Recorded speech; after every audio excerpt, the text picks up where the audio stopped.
Darkcast Network. The light shines brightest on our indie podcasts. Hi, this is Jenna. And this is Kelly. And you're listening to ODFM.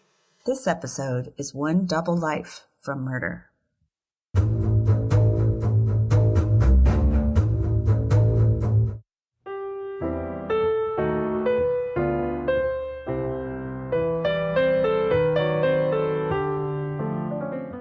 Yay! So I kind of feel bad that we were gone last week, but people, you know what? We all need spring break. Oh gosh, yes, badly. Yeah, we needed a spring break, so badly. We're back. A break. Here we are. Here we are. Jen got a break. I left my house a couple times. So. I left my house. I walked to the mailbox. It was great. Awesome. It was such a good spring break. All right. So you ready for another crazy tale? Yes. Okay. So I'm taking us back to the evening in March of 1906 in Stockton, California. Yeah, we're going back. You can't take me back there. I was never there. Oh. I'm not that old, Kelly. Okay, well, we're going to go to your former life and take you back. That's good. I like that. Actually, two former lives, because it's probably the time of like your your grandma maybe. Yeah. Okay. Or grandma, great-grandma. Yeah. All right, so it's California. It's March, so it's getting warmer. A large wooden trunk locked with rope tied around it was delivered to Stockton Southern Pacific Railroad Depot with a note to be delivered to San Francisco. But unfortunately, whomever had sent the trunk failed to attach a shipping tag. So the trunk, they took it off the train and they're like, well, we'll sit it on the depot and wait for people, whoever's this is, till they come get it. Oh, geez. Okay. So the trunk's sitting in the warm sun for many hours, and a foul odor begins to emanate from it. It wasn't food, was it? They didn't write like perishable across it or anything? No. Right. Nope. This is one of those big old wooden ones, giant, heavy. Well, it could have been pickles. You don't know. Pickles. I'm trying to think positively. Oh, the bottle's broke. Right. Yeah. So the smell starts attracting attention from passersby, and eventually the station master's called, and they're like, dude, do something. Right. So he decides to cut away the rope, and he breaks the lock and opens it, and inside, packed beneath clothes, was the contorted body of a man. Ooh. Yeah. You don't want to find that while you're out working in the sun. It wasn't pickles. It wasn't pickles. He was pickling. He was in the process of pickling.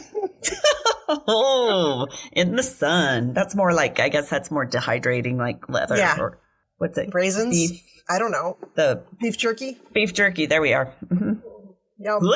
Raisins. Could be the other thing. Yes. So police are quickly called and able to identify the man as Albert McVicker. Oh. It kind of sounds like a pickle brand. I was just going to say, isn't it? McVicker's Pickles. Yeah. Yeah. Okay. So police make quick work of finding someone to arrest for the body in the trunk. First, they track down the seller of the trunk because, I mean, it's not like a huge amount of these sellers are just on the street. Oh, okay. I thought you meant like they were going to charge the person who sold the trunk. I'm like, I'm sure the person who sold it didn't pack it. Sorry, I was confused. You're right. He did not. So they tracked him down, and he led them to the Hotel California and the room where Albert McVicker's wife was staying. Oh, now I'm hearing the song in my head. Hotel California. Yes, good song. I don't know the rest of the word. Mm-mm. So this is the story of Emma Cole. Emma Cole. Emma was born in 1875 in Pine Grove, California, and she was beautiful. Of course she was. And she learned at an early age to use her good looks to her advantage in a male-driven world. You got to do what you got to do. You got it, you know? I mean, yeah, like women at... Don't hate the player, hate the game. That's right, man. Women at that time, they had no means of support. They couldn't work. So... Got to play the game. So she played the game, and the only way to play the game was to find a man that they could marry, or they could join a convent, I suppose. That they could pickle for food later. Or you can do it in a convent, but yeah. Emma wasn't that type of gal. She wanted to be a woman of means, which her mother, Mariana, instilled in her. It was very important. Mm-hmm. So Mariana often told Emma that it's easy to get husbands. And in fact, many of the women in Emma's family went through husbands at a rapid pace. Isn't that weird for that time? Okay. Like they went through like Kleenex? Like marry. Yeah, like Kleenex. Like they would marry one. That one's old. Boom, boom, boom, throw them away. Interesting. Mm-hmm. So at the tender age of 16, Emma married Charles Barrett, a 22-year-old man. Like 16, that's younger than my oldest. I was trying to picture that. And it was like, what? Okay. Too young. Okay. So Emma's mother, Marianne, gave consent for her to wed in an affidavit. So even at that time, it was like, yeah, this girl's pretty young. You sure you want to hand her over? You still need your parents' permission. Yeah. Yikes. So not good. Only 8 days after, Emma's father left Marianne, the mother. Like, maybe he didn't agree with the marriage. I don't know. But he was like, nope. So he left. Okay. Yeah. So as far as Emma's marriage to Charles, it didn't last very long. Weird. He was only 22. He was only 22. He lived, but he was, their marriage was just 4 years. And the rumors at the time were that meddling parents led to the breakup. Oh. So Charles left Emma on May 1st of 1895. He divorced her on the grounds of infidelity on the part of Emma. Yeah. And I mean, divorces back then, were pretty hard to get. So the courts didn't want to grant to have it. Yeah. And then to say it was because of infidelity is probably like, pretty risque. Yeah. And, I think they had to have proof at that point of time. And so obviously they did. Okay. I don't know how you have proof. I know. It's not like you can they have the giant photo booth thing. Right? And don't you have to stay perfectly still for like 5 minutes or something? Like what? Any blurry image is considered infidelity. They must have been kissing. Oh my God. Okay. I don't know. Interesting. But the courts were slow to grant the divorces at the time, so it took 3 years for it to go through. Dang. But it didn't take Emma long to procure another groom. Oh my. Okay. This guy had his parents must have been so smart. His name was William Williams. Why would you do that? Come on, guys. Be original. God. William seems like a great name, doesn't it? William? Yeah. William Williams. The two shacked up in Arizona after marrying pretty much right after her divorce is finalized. William was a minor who moved to the States from England. So he was William Williams. But yeah, it doesn't sound any better with an accent. It doesn't help the cause. No. However, in 1902, William died under suspicious circumstances. Oh. Yeah, the attending physician suspected poisoning by nitric acid, but it was later decided, he died of natural causes, probably heart failure, I think because they couldn't really prove it. I don't know, figure it out. Nitric acid? Yeah. I know. It's like I don't know that one. I don't either, but it sounds burny. Yeah, it sounds like it might burn. Sounds burny. It sounds hot. Luckily for Emma, William had a sizable life insurance on him, and she collected. I'm glad you said life insurance. Oh, he had a sizable pickle on him. Pickle. Wait, no. He had a sizable pickle on him. Oh, life insurance. That's different. Life insurance, yes. Also an attractive feature. Yes, always. So she collected nearly $5,000, which was pretty big at the time. Wow. And it said that William and Emma fought about her overtly familiar friendship with another man, Albert McVicker, of McVicker Pickles. Just kidding. Of the Pickles. We're making him of Pickles.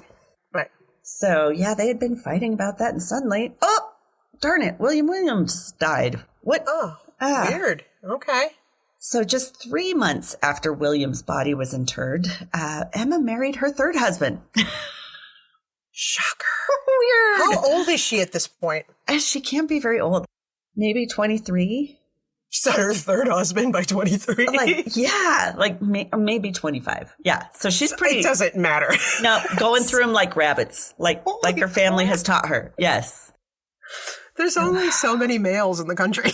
You would think. Gonna run out. She's like, I'm going for them all. I don't care about you guys. Oh my God. So weird, but the guy that she married was the guy that William was fighting with Emma about being too friendly with. Yeah, weird. It's just a strange coincidence, huh? Yeah, it it put the idea in her mind. And, she was like, he's dead. Oh, wait, you do look pretty good. Okay. Right. Mm-hmm. So it's Albert Newton McVicker. Okay. He was a man who formerly lived in Colorado. Okay. But had moved to take a job as a timber merchant in Arizona, and that's where he had met Emma. Timber merchant. So by now, I'm sure you've gathered that Emma loved to use her good looks to flirt with men to get her way. Yeah. I had a feeling. Yeah, she's pretty good at it. She must be amazing. Soon after marrying Albert, Emma told him that her mother's ill in California, and she's like, I got to go stay with her. I need to go help her out for a while. But she's not staying with her mom. So she leaves. She goes to California, but she says she's staying with her mom. But yeah, she now is staying with her mom. Yeah. Oh. Instead, she's off partying and living it up in San Francisco. So. Well, she is only 25. I mean, yeah. She's like, I'm only on husband 3. What? What's the problem? Only on husband 3. Oh, God. So she loved the seedy bars and the attention she got from all the men at the bars. Oh, who doesn't? I mean, yeah. So she decides, she's like, I have all these good looks. I'm getting money from a husband in Arizona, but I think I could do more with my life. And so she decides to become a high-class prostitute on the side. What? Yeah. I mean, Well, that's a choice. She's like, hey, is this the only way women can make money right now? Sure. Okay. Pretty much. Oh, okay. That or by marrying men. And she's like, I'm going to do both. While her husband is back in Arizona. Mm-hmm. Wow. No clue. So she's thriving in a man's world, basically. She's like, yep, I'm finding my own way, bitch. So she would travel to Arizona to spend some time with Albert, kind of, placate him a little. And then she would soon return to California to, quote unquote, take care of her mother. Interesting. Mm-hmm. Yeah, that's without social media to follow you around, you can kind of get away with a lot more. Yeah. So during her trysts in Cali, Emma runs into a former neighbor named Jean LaDoux, who, I guess he was from Canada. So she runs into Jean LaDoux, who now happens to be a wealthy bachelor. Oh. Gosh, opportunity at every corner. So many opportunities. How can I pass these up? So Emma's quick to strike up a relationship with him. Of course she was. Yeah, and it just so happens he's illiterate. So, and at that time, that was a bonus, not a negative. No, for her, she's like, bonus! I can control everything. Right, exactly, exactly. That was a score, not. It was a definite score for her. So she's like, I can completely control his money, and that can be quite handy. Oh boy. Yeah. So even though she's still legally married to Albert, she marries Jean LaDoux. So there's no, I guess. She actually married him? I mean, it wasn't legal, obviously, but. No. But so I'm sure you're not having court records that are being. Right. Nothing's online. Yeah. I was going to say fax to other places, but there wasn't even fax or like crap. the. Yeah. Yeah. That was, that was not sent to other states. Oh my God.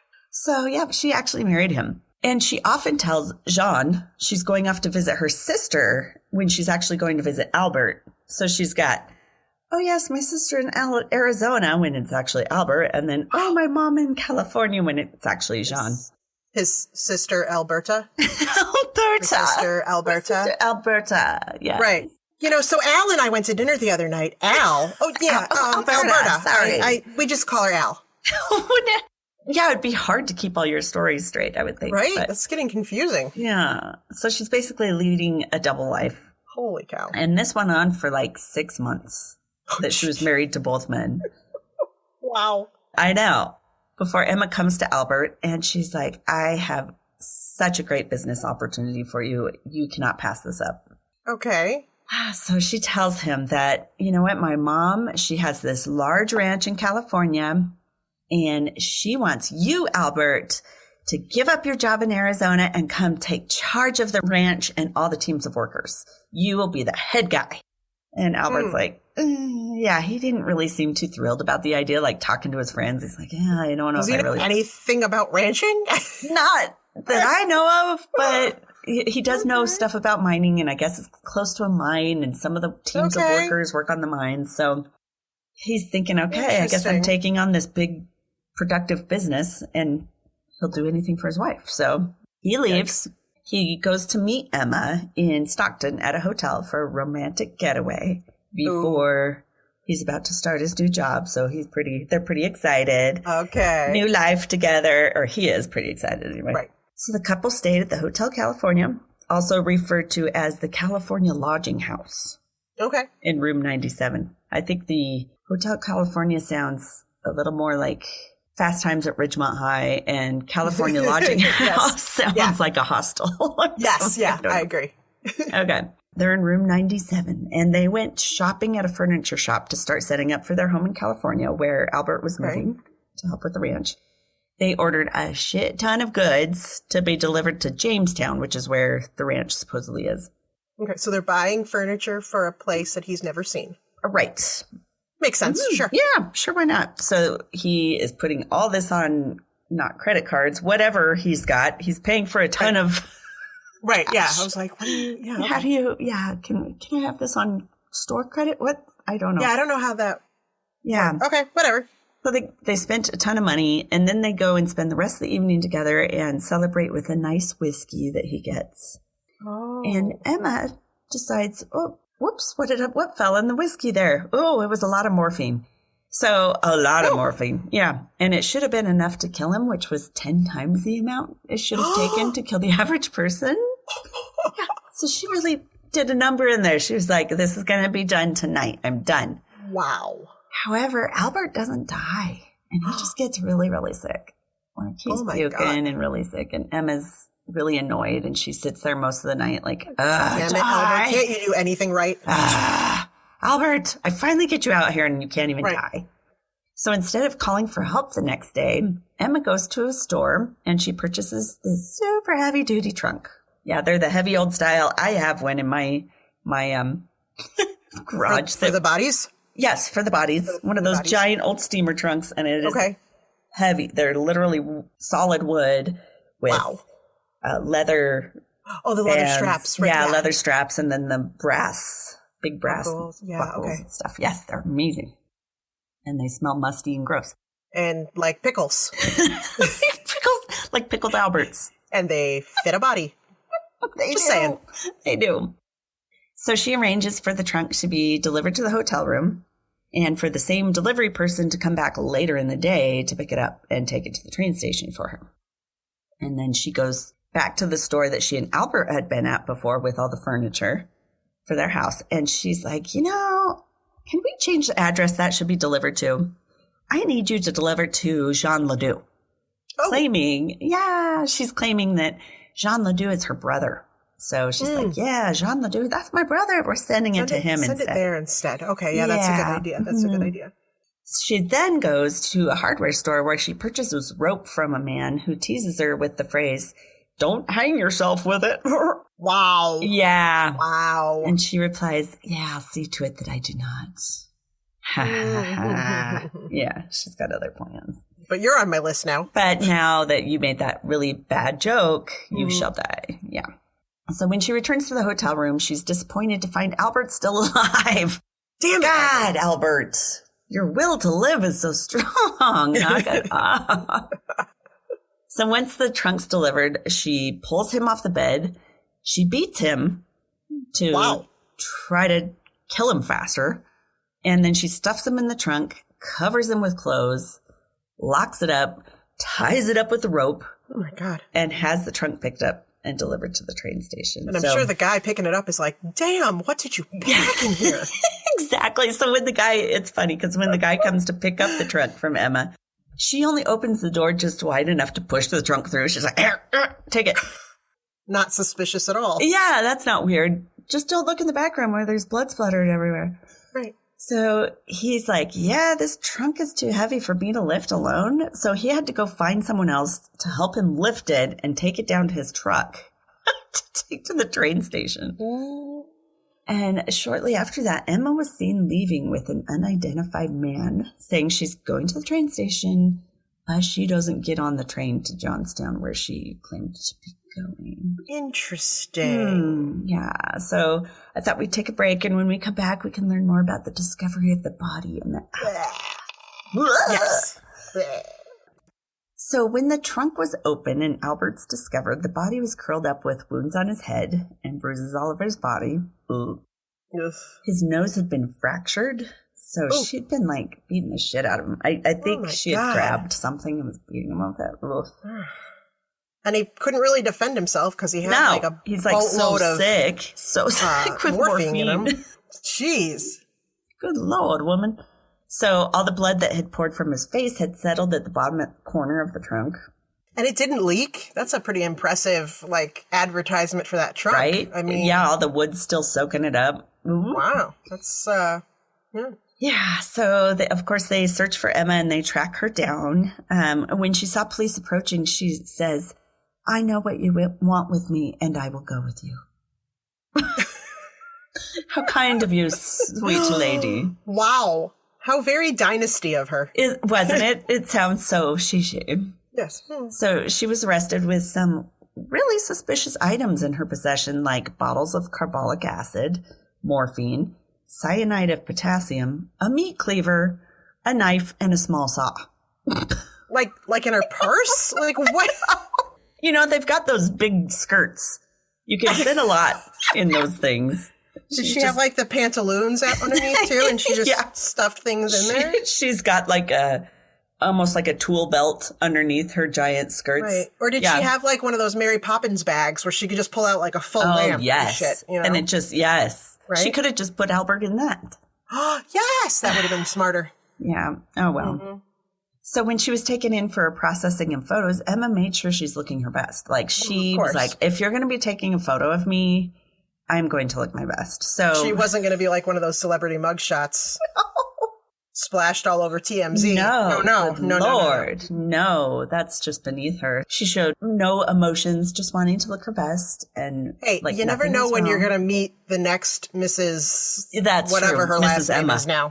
Right, exactly. So always look your best. Yes. Yeah, she's got one of those hyphenated names, but not because she's... How many hyphens she got there? She just keeps adding husbands. It's not because she's adding to her own name. Right. So during questioning, Emma claimed that a man named Mr. Miller was at fault for Albert's murder. She says, like, yeah, Mr. Miller knew Albert from Arizona and they're old friends. They ran into each other randomly in Stockton, California. What? Okay. So she said she even came back to the hotel with them and that they all went out to dinner together. And Albert and Mr. Miller were drinking and talking and carrying on, but at some point they got into a disagreement. So obviously a big one. So she's like, yeah, and then I left the room. And when I came back, Albert was just vomiting everywhere. He's sick as a dog. I didn't know what happened. So I put him in a trunk. Yeah. I don't know what happened. And then she's like, and then he just fell over on the bed and died. Jeez. Just whoop. He's suddenly dead. Naturally, instead of calling the police. Right. You don't call the police in such a situation. So she claimed Mr. Miller threatened to kill her unless she helped dispose of Albert's body. Okay. She swore up and down she had nothing to do with Albert's death other than placing his body in the trunk. And it was this random guy that nobody had ever seen. Mr. Miller. Very uncommon name, so that'll be easy to track down. Yeah. So when told there's a bunch of blood found inside the trunk, inconsistent with simply a poisoning, like blood doesn't just seep out of you once you've been poisoned. Plus the smushed nose, right, et cetera. I mean, it looked like it was a little baiting up, just saying. But Emma responded with, "Oh, is that so? Why, I don't see how that could be." Must have been a really rough train trip. Right? Yeah, the truck was on the way to the train station. Yeah. He wasn't properly packed in there. That's right. Bubble wrap, so there was a lot of jostling. He was injured on the ride, yeah. Right.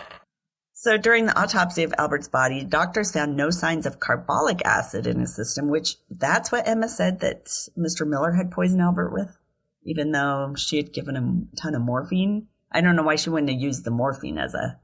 Yeah, why would she even say that she knew? Right. Right.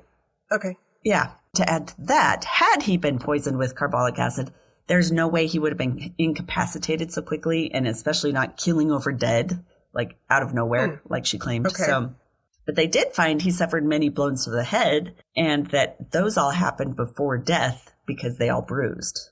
Oh, right. So, okay. And that he was still bleeding in the box showed that his heart was still pumping and blood was... Oh, my God. So he wasn't actually Was dead still when he got in the... Oh, boy. Mm-hmm. Pretty disgusting. Ugh. And they also found morphine in his system. Duh. So it turned out that Emma had a morphine addiction and she was prescribed it for some ailments. So she easily had access to it. So they're like pointing all this out. Kind of looks like you, honey. So when Emma's trial began, it was one of the biggest news stories of the decade. And it's kind of cool to see some of the old newspapers because it's like, body found in trunk, and then her face looking all perfect in her mugshot. Right. Wow. It's a lot like these days. But the forensics of the case were interesting and gripped the public. And it's pretty cool what they knew back then that we don't give credit for. Okay. They did find that Albert had the 10 times amount of morphine that it would normally take to kill a man of his size, and that he wasn't dead when he was stuffed in the trunk because of all the blood flow. And it's also interesting that Emma's first husband died under suspicious circumstances and poisoning had been the rumored cause. That's right. And I think at that time they were able to kind of mention those things in court. But now her other husband, does he know now? Remember LaDoux? Yeah, LaDoux. Jean LaDoux. He did find out after she was arrested, yes. Yeah, that maybe there was another... I'm sorry, did you say her husband died? Yes, wait a minute. I'm her husband. Yeah, and I think they made out to make him kind of sound like a simpleton in a little bit, like he wasn't the smartest. Just like, he okay, did find just curious. Yeah, and he did divorce her. Which I guess I'm sure it really wasn't even legal. Right. It wasn't so even it was binding, but... You could just walk. Yeah. Or maybe not, because apparently he couldn't read the paper. Maybe he didn't know. I don't know. Right. He had to be told. Hey, honey, why are you in the paper? I don't know. I won the prettiest girl in California prettiest contest. prostitute. Wait, I mean, I don't know. Yeah, so it's interesting. I shouldn't say it was her first husband that died. It was her, second The first one. Yeah, the first one got away. Boy, did he dodge a bullet. Oh, wow. God, poor guy. So also curious is Emma's stepfather. So this is her mom, Marianne's one of her other husbands. Right, okay. He died from a stomach ailment as well.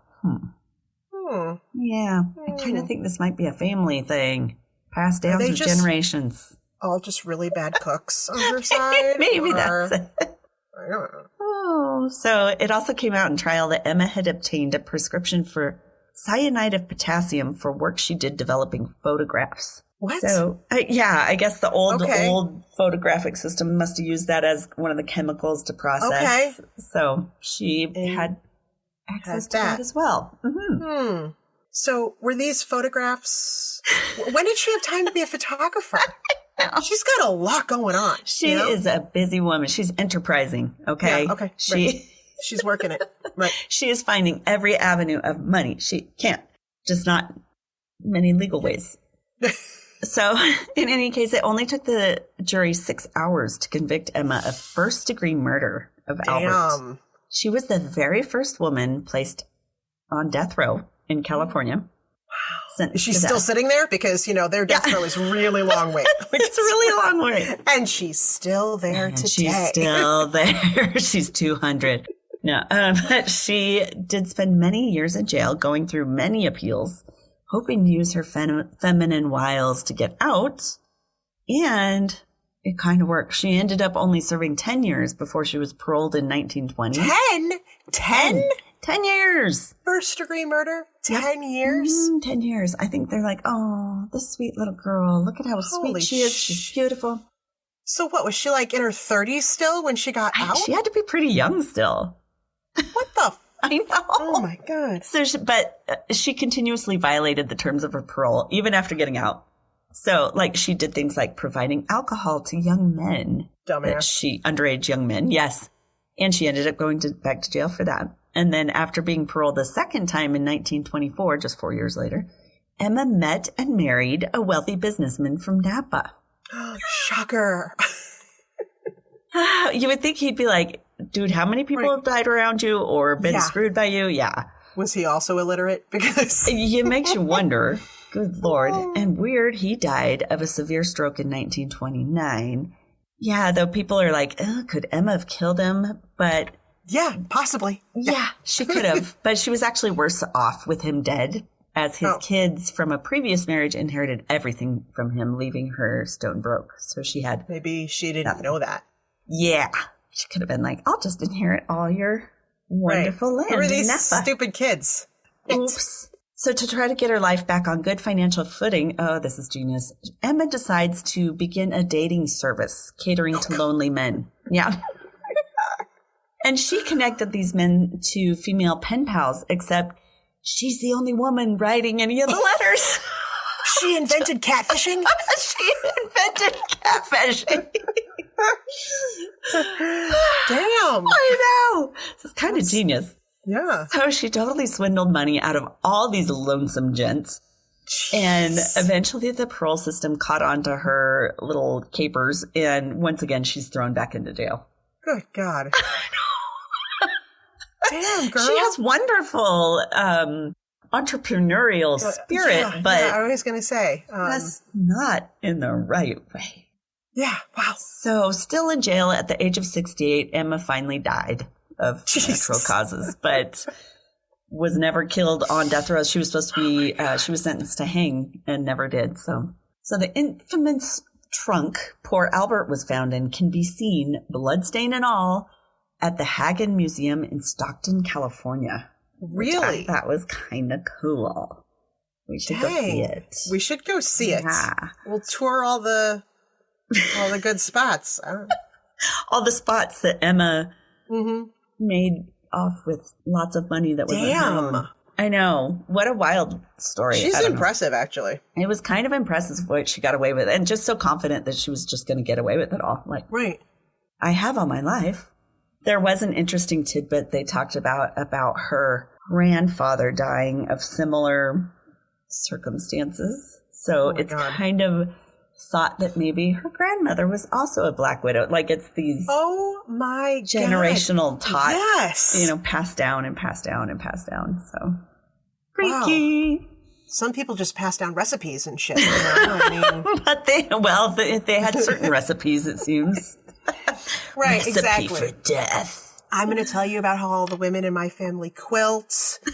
We all knit. There's cooking. Let me show you how to take out a husband. Yes, you have to have several husbands in your life, darling. Right. Here's how we do this. Yes. Damn. I know, isn't that hilarious? Holy so did you want to hear my sources? I want to hear your sources. HagenMuseum.org, because that is where you can see that trunk. The trunk, which again, I mean, it held a body.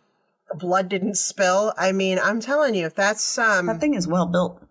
Yep. I might be restoring mine. I was going to get rid of mine, but because it is so stinky and big and takes up a ton of space, but now I might restore that baby.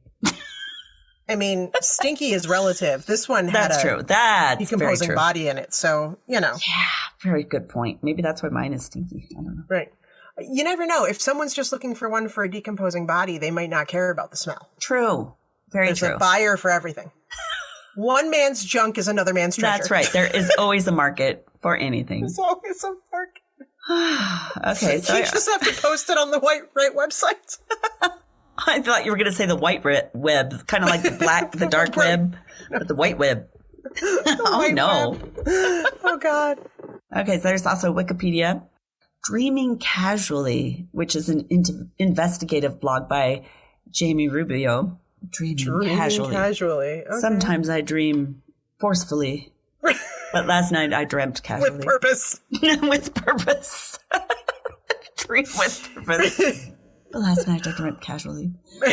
I also got info from chapter 18 of the book Stories of the Forgotten, Infamous, Famous, and Unremembered by Jamie Rubio. HistoricalCrimeDetective.com, sfgate.com, and Season 13, Episode 4 of Deadly Women, Vow to Kill. Ooh, Vow to Kill. Vow to Kill. Hey, Oddies. Thanks for listening to another episode of ODFM. If you're a longtime listener, hey, we cannot thank you enough for your continued support.